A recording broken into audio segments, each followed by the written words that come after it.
You know, usually when you watch the market react to like quarterly financial results, Yeah. you see this immediate, basically this algorithmic binary reaction. Right. It's usually just a coin flip. Exactly. A company reports, the numbers hit the wire, and the stock either gaps up instantly or just completely falls off a cliff. Mm-hmm. But if you were watching the tape on El Pollo Loco, ticker symbol LOACO, by the way, following their Q4 2025 performance, you saw something just incredibly rare. Yeah, that was honestly a wild one to watch unfold. It really was. You essentially saw the broader market like blink, take a step backward, and then violently reverse course. Totally. The stock took this initial after-hours hit, right, dropping a couple of percentage points as, the algorithms probably scraped some top-line traffic headwinds. But then by the next trading session, as institutional capital actually sat down and digested the underlying operational mechanics, we saw a massive 16.9% surge. On 10 times the normal daily volume, too. Which is just 10 times. Yeah. Welcome to Talk Tickers, everyone. Today, we are taking you inside the exact numbers, the kitchen-level operations, and the supply chain mechanics that drove that massive re-rating. And, the anatomy of that specific market reversal is really what makes this such a compelling case study for this deep dive. Oh, absolutely. Because that initial algorithmic scrape, right? Mm-hmm. It saw a general softness in consumer traffic, which is a headwind the entire restaurant industry is battling right now. I mean, nobody is immune to that. Right. Traffic is down everywhere. Exactly. So the surface level read was just pure caution. But when human analysts, portfolio managers and actual people started pulling apart the margin expansion and the unit economics of their new real estate strategy, the narrative just inverted completely. It's like they realize this isn't a turnaround anymore. Precisely. The realization hit that this is no longer a localized survival story.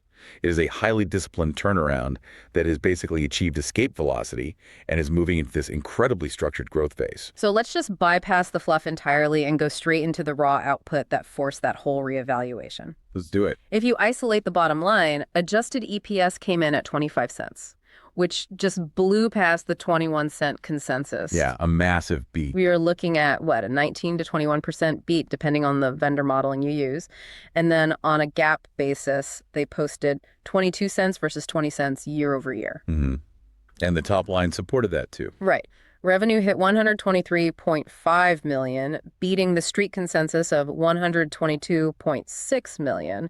And that represents like an 8.1% organic growth rate from the prior year. Yeah, but before we start extrapolating those growth rates too far into the future, we really need to strip out the calendar noise. Oh, right. The 14th week. Exactly. You have to account for the 14th operating week in Q4 2025. Explain that for the listener, because not everyone realizes retail calendars are weird like that. Yeah, so when you are modeling year-over-year growth in the retail or restaurant space, the calendar is usually broken down into 13-week quarters to make year-over-year comparisons clean.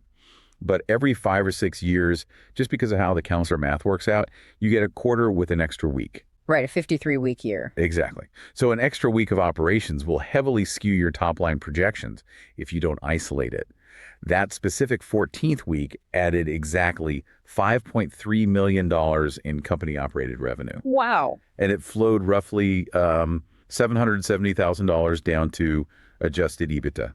So if you mentally quarantine that $770,000, the baseline profitability is still just flexing incredibly hard. Oh, completely. Adjusted EBITDA hit $16.9 million, up from $14.3 million.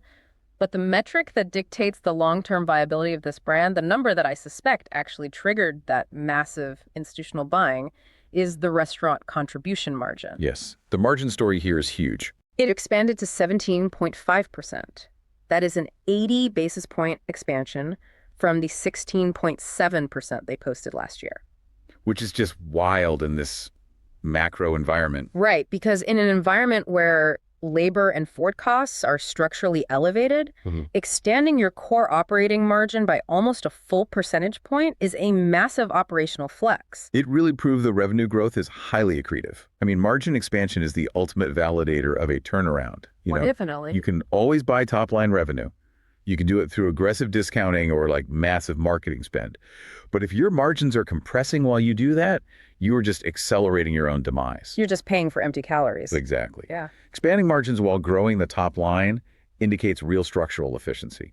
So if you break down the top-line drivers behind that margin expansion, system-wide comp sales increased by 2.1%. Company-operated units carried the bulk of that at a 4% increase, while the franchise side saw a 3.2% bump. But, when you look at the composition of that 2.1% system-wide growth, it paints a very specific, slightly concerning picture of the consumer, honestly. Yeah, the traffic number. Right. Total traffic actually dropped by 2.3%.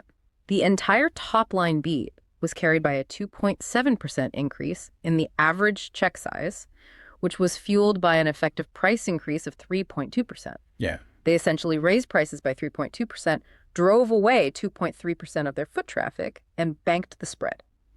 It is the defining tension of the modern restaurant industry right now. You are basically testing the absolute limits of your pricing power. Right. How much can you squeeze the consumer? Exactly. When you pass a 3.2% price hike through to the consumer, you are making a calculated bet.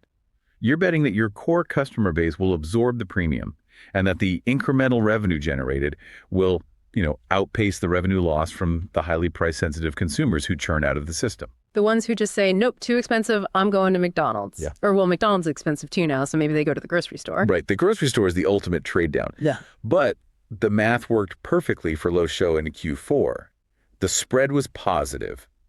But relying on price hikes to manufacture same-store sales growth is essentially a depreciating asset. Yeah, you can't just raise prices forever. Exactly. You eventually hit a psychological ceiling where the consumer simply walks away. Which is exactly why a top-line beat engineered through pricing is just a short-term sugar high. It does not justify a 16.9% sustained rally on massive volume. The market didn't buy the stock because of a 3.2% menu markup. No, absolutely not. The capital flowed in because of how they are physically re-engineering their growth engine, specifically regarding the real estate and geographic expansion. This is the real story right here. So let's get into the mechanics of this geographic escape velocity. Historically, California has been their fortress, right? Like, they dominate the market there, but they are also entirely captive to it. Yeah, and California presents a highly specific, highly abrasive operating environment. Oh, for sure. You have elevated real estate costs, you have aggressive minimum wage mandates, and just really complex regulatory frameworks. It's expensive to do business there. Very.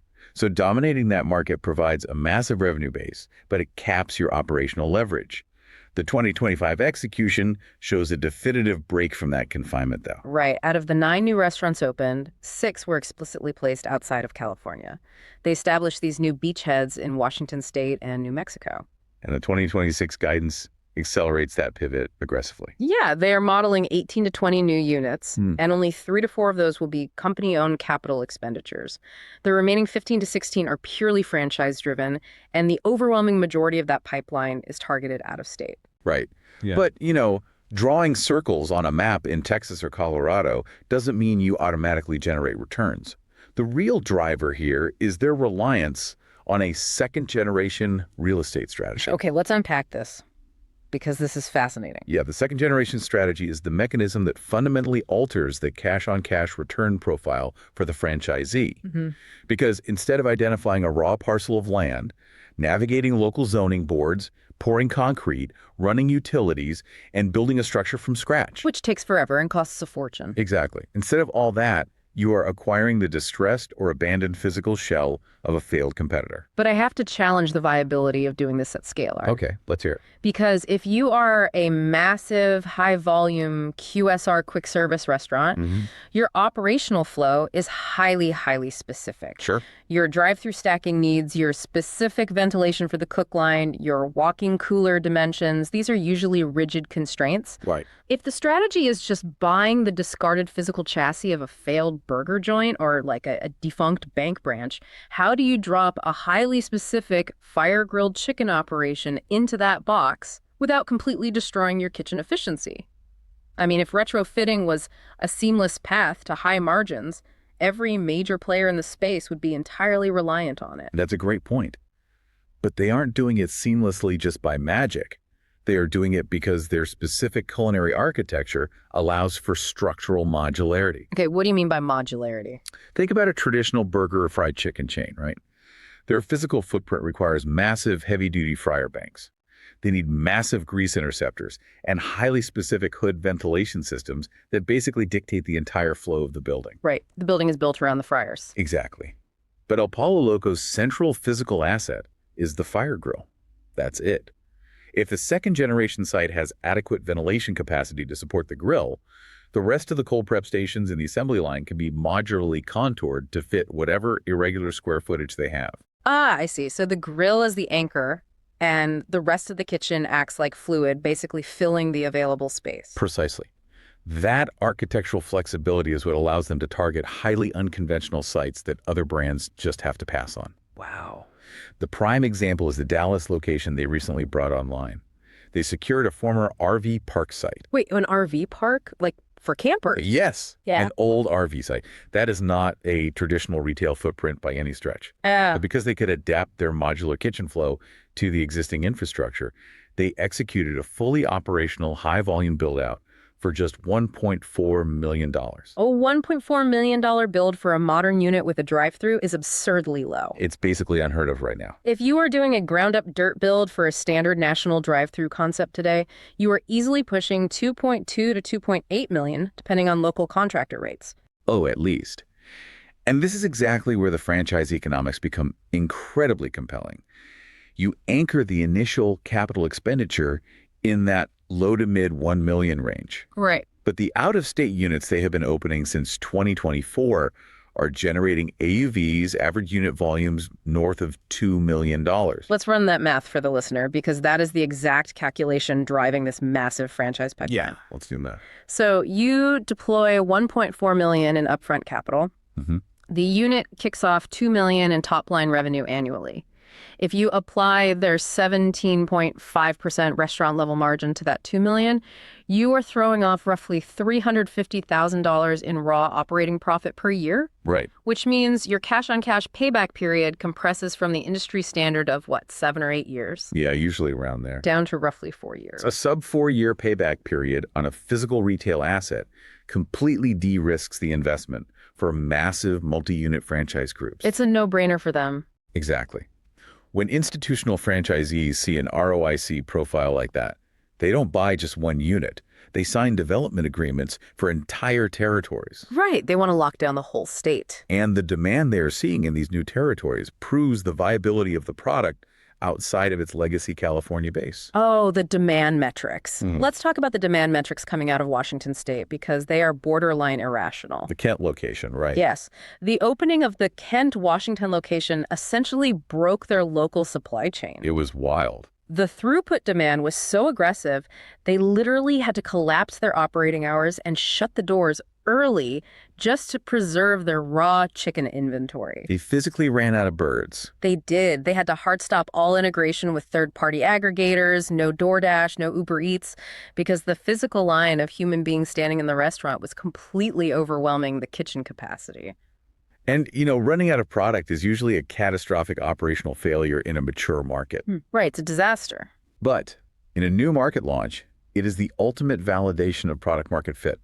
When you analyze the national competitive landscape, the United States is just saturated with heavily breaded, deep-fried chicken concepts. Oh, everywhere. Chick-fil-A, Popeyes, KFC, Raising Cane's. Exactly. It is a highly commoditized, hyper-competitive space. But when you look for a true coast-to-coast national competitor in the specific niche of fresh, bone-in, fire-grilled chicken, the space is remarkably vacant. There are heavy regional players, sure, but there is no dominant national monolith occupying that specific culinary lane. Which means the white space for expansion is massive. Consumers in Washington or Texas or Colorado have abundant access to fried chicken, but the specific flavor profile of citrus-marinated grilled bone-in chicken offers a really distinct differentiation. Yeah, it feels healthier, too. Right, and the Ken anomaly proves that when you introduce that differentiated product into a market devoid of direct competitors, the latent demand is just explosive. But, latent demand and a clever real estate strategy will really only carry you through the initial honeymoon phase of a market entry. That's true. The novelty wears off. Exactly. If the product mix stagnates, frequency drops, and those $2 million AUVs start to compress back down to earth, you look at the drop in foot traffic we discussed earlier, and the immediate question is how they compel those remaining customers to spend more and visit more often. Right. Menu innovation is the mechanism, but it is also the easiest way to accidentally destroy a restaurant. Oh, absolutely. Menu bloat is fatal. So let's look at the product pipeline and the operational guardrails they were using here. The recent product cycle has been highly tactical. They deployed double chicken street corn bowls, queso crunch burrito bowls, and double polo salads. I love that they leaned into the bowls. It's very Chipotle-esque. Totally. And the timing on the salad deployment was highly calculated too, launching right at the beginning of Q1 to capture that massive influx of resolution-driven, health-conscious consumers. The gym crowd in January. Exactly. And the internal metrics on the burrito bowls and the salads were strong enough that both lines bypassed the limited time offer graveyard and were integrated into the permanent menu. Nice. They are also aggressively utilizing seasonal proteins to drive incremental visits, right? Yeah, the Baja Double Tostadas featured seasonal shrimp in February, but the major upcoming catalyst, the one that directly attacks a massive established QSR category, is the spring launch of the Loco Tenders. Loco Tenders, so they're stepping out of their bone-in legacy. Yeah, moving into the highly lucrative, highly competitive, all-white meat tender space. And they are heavily relying on their proprietary dipping sauces like the Baja Lime and House Ranch to differentiate the flavor profile. Which makes sense.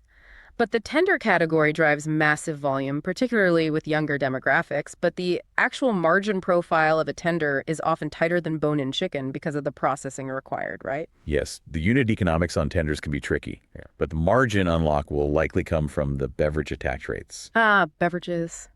The golden goose of margin. Exactly. Yeah. They are currently testing significant expansions to their cold beverage platform, moving into horchata iced coffees and cold foam coolers. Cold foam coolers. Yeah, they're essentially traditional aguas frescas capped with a sweet cold foam. Oh, wow. If you look at the QSR space over the last, 60 months, the brands commanding the highest multiples are the ones that have successfully engineered highly customizable, premium cold beverage platforms. Look at Starbucks or Dutch Bros. Exactly. Because a premium cold beverage drives the afternoon snack occasion, which is notoriously dead time for a traditional lunch and dinner concept. And it carries an astronomical gross margin. I mean, you are selling ice, water, syrup, and dairy for $4 or $5. It acts as a massive check builder that requires zero grill time. Right.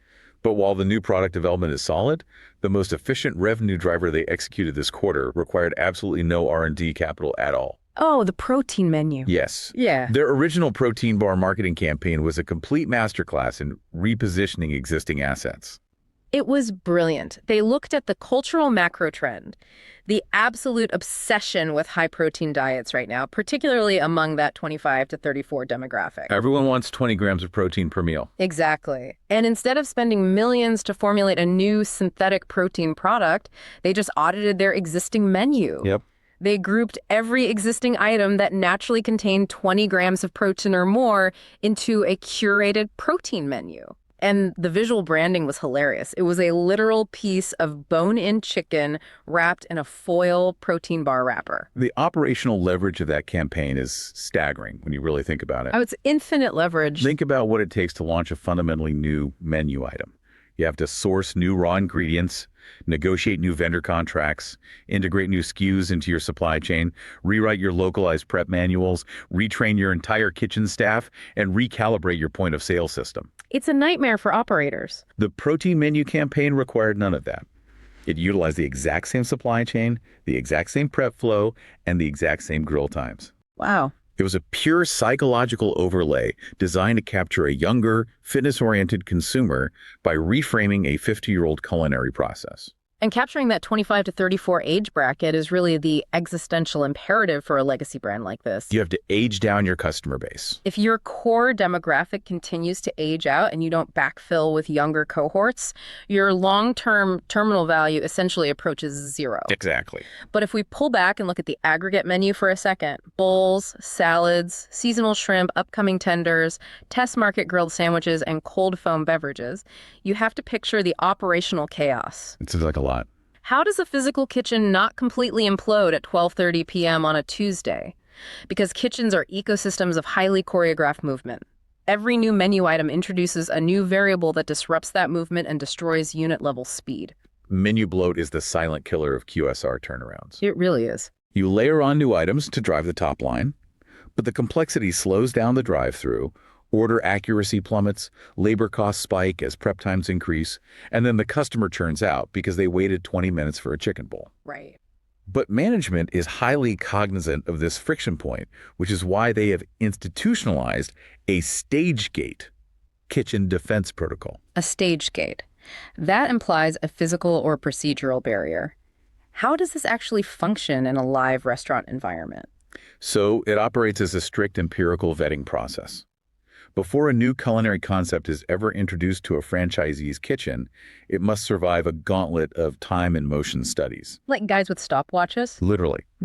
They analyze the exact number of steps a line cook must take to assemble the item, the cross-utilization of existing ingredients, and the specific impact on drive-through window times. Wow. If an item tastes phenomenal but adds 45 seconds to the assembly line, it is killed at the gate. It doesn't roll out. That's ruthless. Furthermore, they enforce a strict one-in, one-out mandate. Oh, I love that. Yeah, so when the double palo salads proved successful and were moved to the permanent menu, management actively decommissioned an underperforming legacy salad to offset the complexity.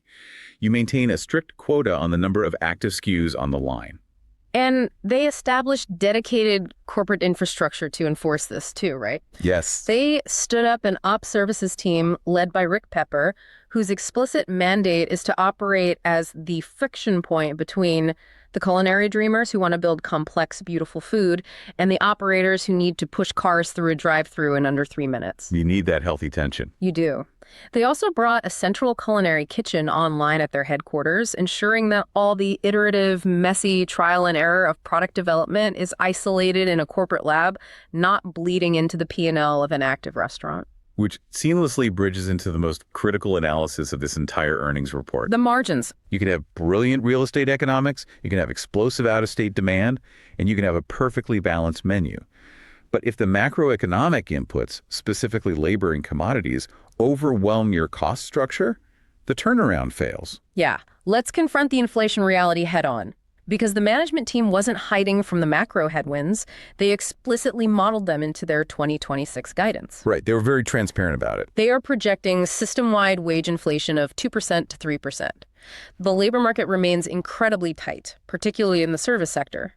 Simultaneously, they are projecting commodity inflation, the physical cost of the chicken, the produce, the packaging, to climb 1% to 2%. So we have a baseline assumption where the two largest line items on the P&L, labor and food, are definitively getting more expensive.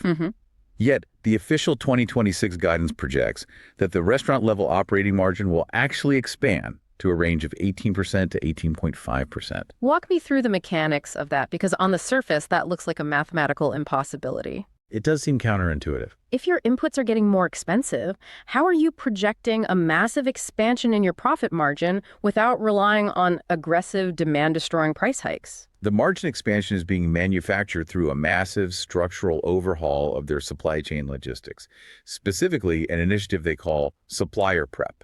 Okay, supplier prep, break that down. To understand the leverage here, you have to look at how the food was historically processed.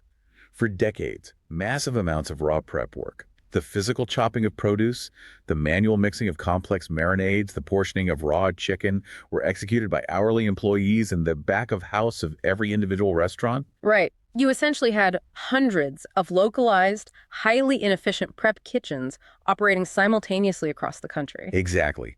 You're paying retail labor rates for what is essentially manufacturing work. Oh, yeah.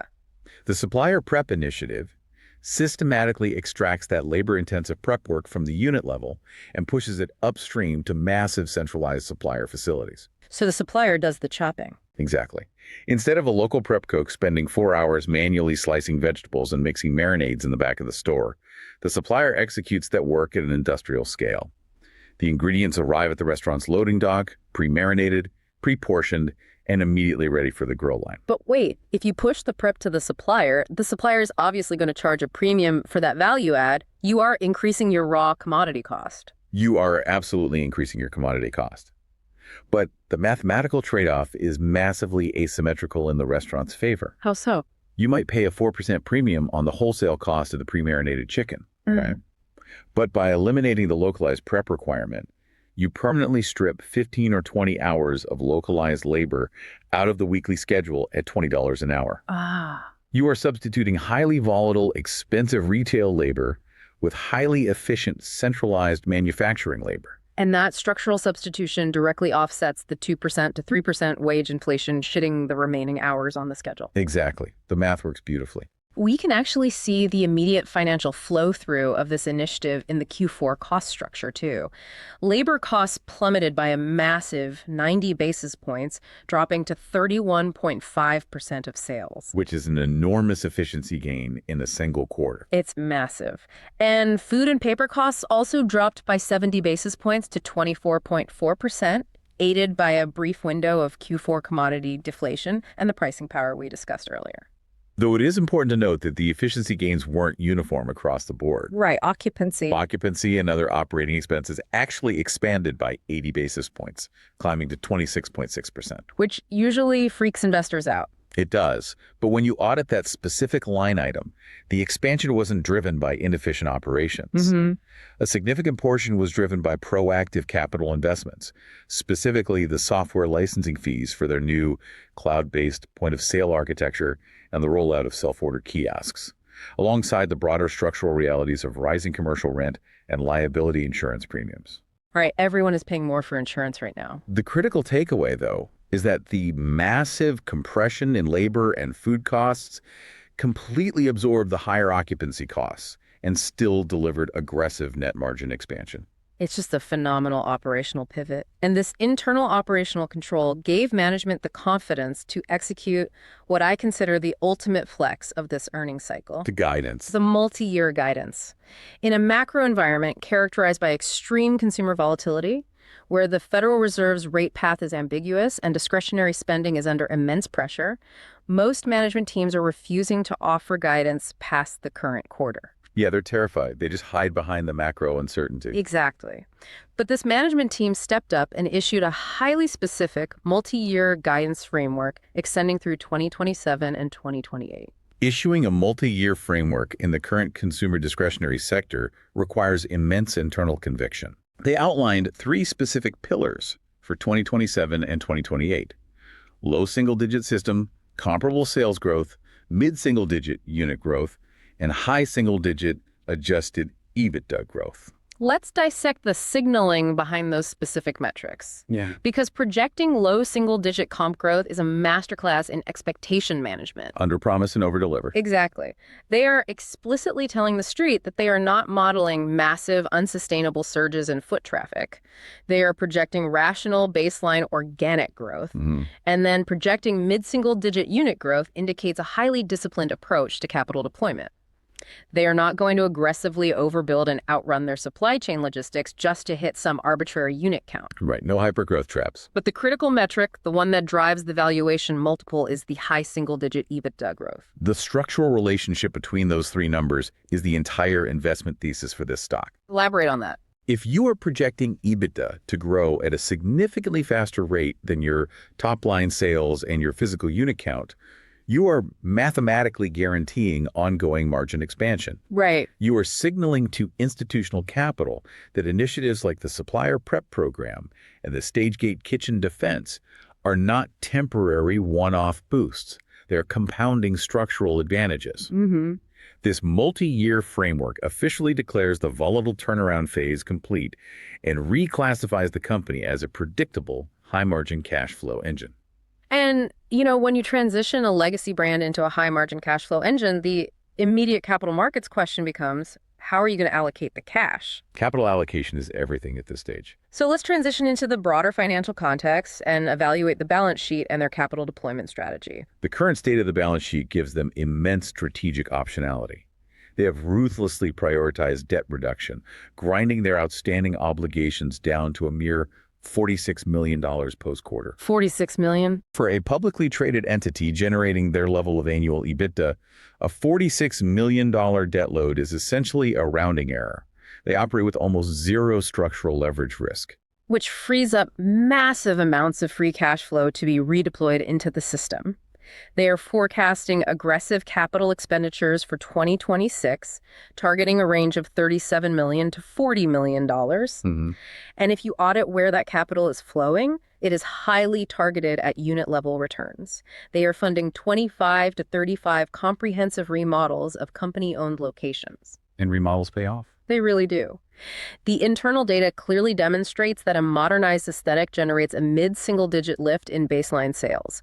You deploy the capital to upgrade the physical asset, and the consumer rewards you with immediate frequency. Plus, a substantial portion of that CapEx is also dedicated to the cloud POS migration we touched on earlier. Right, getting away from legacy systems. Upgrading the technological backbone from legacy, hardwired, localized servers to a dynamic, cloud-based infrastructure is just a prerequisite for modern restaurant profitability. It's table stakes now. Exactly. It enables dynamic menu pricing across different geographies, seamless, error-free integration with third-party delivery aggregators, and real-time predictive inventory management that drastically curtails food waste. But the true catalyst for the stock, the subtle signaling that likely drove a significant portion of that 16.9% surge, was a very specific comment from the CFO regarding excess capital. Ah, yes. Magic words. With the debt effectively neutralized and the internal CapEx fully funded by operational cash flow, he explicitly stated that the board is evaluating mechanisms to return capital to shareholders. When you have a fundamentally de-risked balance sheet, compounding EBITDA growth, and a management team openly discussing capital returns, the institutional translation is immediate. Share buybacks. Share repurchases are the most mathematically logical allocation of excess capital in this scenario. Without a doubt. If the board genuinely believes in the high single-digit EBITDA growth they modeled for 2027 and 2028, retiring their own equity at the current valuation multiple is the highest ROI investment available. Because they think the stock is cheap. Exactly. A structured, ongoing buyback program establishes a massive technical floor under the stock price and mechanically inflates the earnings per share for every remaining shareholder. The attractiveness of that specific equity is magnified even further when you benchmark their execution against the severe macro deterioration of the broader restaurant industry. The divergence is wild. We noted the traffic headwinds earlier, but the specific divergence is stark. They disclosed that their Q1 comp sales momentum, tracking through the end of February, was holding strong at a positive 2.4%. Conversely, the black box intelligence data for the broader QSR industry showed total traffic contracting by 1.1% in January. Because the broader consumer is exhibiting severe fatigue right now. They're tapped out. Credit card balances are stretched, savings rates are depleted, and the tolerance for discretionary spending is fracturing. In a macro environment where the aggregate industry is bleeding traffic, this specific brand is structurally capturing market share. So why? What is the specific mechanism protecting them from the macro drag? It is a confluence of commodity dynamics and the behavioral economics of the trade-down effect. Okay, break that down. On the commodity side, poultry remains a highly favorable, lower-cost protein relative to beef. Beef is insanely expensive right now. Exactly. This inherent cost advantage allows them to protect their operating margins without enforcing the brutal double-digit price hikes we are seeing across the burger sector. Right, you're not seeing $20 chicken meals yet. But the more powerful driver is consumer psychology. You have a massive cohort of consumers who historically frequented casual dining restaurants, paying $25 to $30 for a sit-down meal. Like an Applebee's or a Chili's. Exactly. Yeah. As their household budgets compress, they can no longer justify the casual dining premium. But they still demand a high-quality, whole-muscle, freshly prepared protein. They don't want processed nuggets. Right. So they trade down the value chain and land perfectly in El Pollo Loco's demographic sweet spot. Fresh, fire-grilled quality at a fast, casual price point. And the sell-side analyst community was forced to aggressively capitulate and remodel their price targets based on this exact divergence. They had to catch up to the reality. Truist immediately stepped in and bumped their target up to $13. Benchmark executed a full strategic pivot, upgrading the stock to a buy rating and anchoring a $14 price target. The street is actively repricing the equity to account for the structural margin expansion and the de-risked out-of-state growth pipeline. And to contextualize the magnitude of the market's reaction, you have to look at the relative performance. The 16.9% surge wasn't a product of a rising tide lifting all boats. No, not at all. Over the preceding 30 days, the Consumer Discretionary Select Sector SPDR Fund, the XLY, which serves as the benchmark proxy for the entire consumer space, had actually deteriorated by roughly 4.6%. Wow. The broader consumer sector was actively selling off while this specific asset went vertical. They are completely decoupled from the macro index. They are generating pure idiosyncratic execution alpha. Isolating and monetizing that exact type of decoupled performance is the fundamental objective of active portfolio management. Which brings us to the committee room. It is time to put on your fleece vests. Here we go. As a mandatory disclaimer for everyone listening, this is a purely intellectual exercise. We are analyzing market mechanics. This is strictly not financial advice, and you must conduct your own independent due diligence. Always. But if you are an active manager observing a company generating massive internal execution alpha while the broader sector collapses under macro pressure, how do you architect a trade to mathematically exploit that specific dynamic? You construct a market-neutral pairs trade to isolate the execution and completely immunize the portfolio against the macro risk. Okay, walk me through the architecture. We are looking at an idiosyncratic alpha pairs trade. The architecture is straightforward. You initiate a long position in Loco, and you simultaneously initiate a short position in the broader consumer discretionary ETF, the XLY, carefully beta weighting the short to ensure dollar-neutral exposure. Let's break down the exact risk assumptions driving the structure. Why assume the massive liability of shorting the broader sector? Because the systemic risk embedded in the broader consumer economy is incredibly elevated right now. The structural headwinds are undeniable.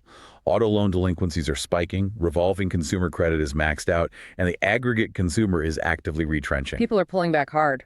The XLY is heavily weighted with highly cyclical, highly discretionary retail and consumer brands that are acutely vulnerable to a sustained economic contraction. If the Federal Reserve fails to engineer a soft landing and we tip into a true consumer recession, the valuation multiples across the entire XLY index will violently compress. But the core thesis we have spent the last hour dissecting is that this specific management team has built an operational machine that functions independently of those macro headwinds. Exactly. They are structurally expanding their margins despite 3% wage inflation by mathematically substituting localized labor with the supplier prep model. They are generating $2 million average unit volumes in completely untested states by dropping a highly modular grill-centric kitchen into deeply discounted second-generation real estate. Exactly. The pairs trade perfectly hedges the macro exposure. If the broader economy collapses and drags the entire market down, the profit generated by your short position on the XLY offsets the systemic drag on your long position. You are mathematically insulated from a market crash. But because this specific company is executing so flawlessly on its internal initiatives, the geographic expansion, the stage gate menu discipline, the supply chain arbitrage, you expect the underlying equity to vastly outperform the benchmark index. Right. The payoff structure isolates and captures the pure, untainted alpha generated by the management team's execution, entirely divorced from whatever macroeconomic chaos unfolds next.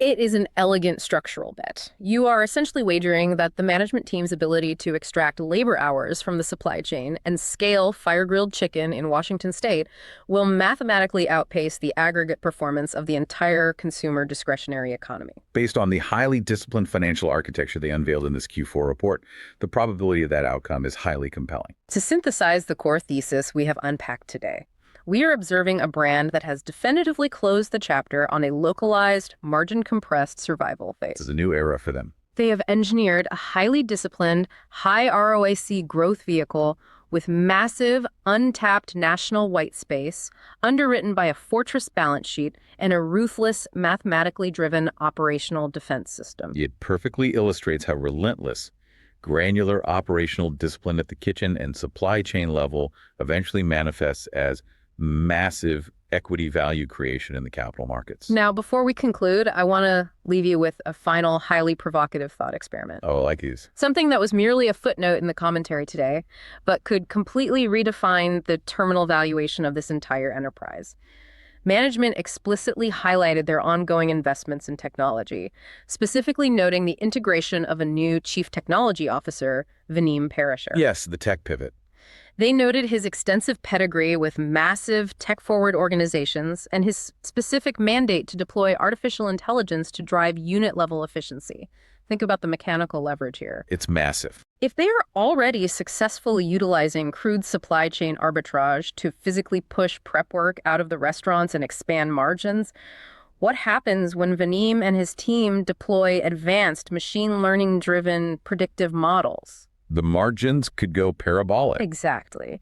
Picture an AI architecture that ingests historical comp data, real-time localized weather patterns, local event schedules, and traffic data to hyper-optimize labor scheduling down to the exact 15-minute increment. No wasted labor hours. None. Picture an automated predictive inventory algorithm that perfectly calibrates the exact volume of raw chicken ordered each night, driving food waste down to absolute zero.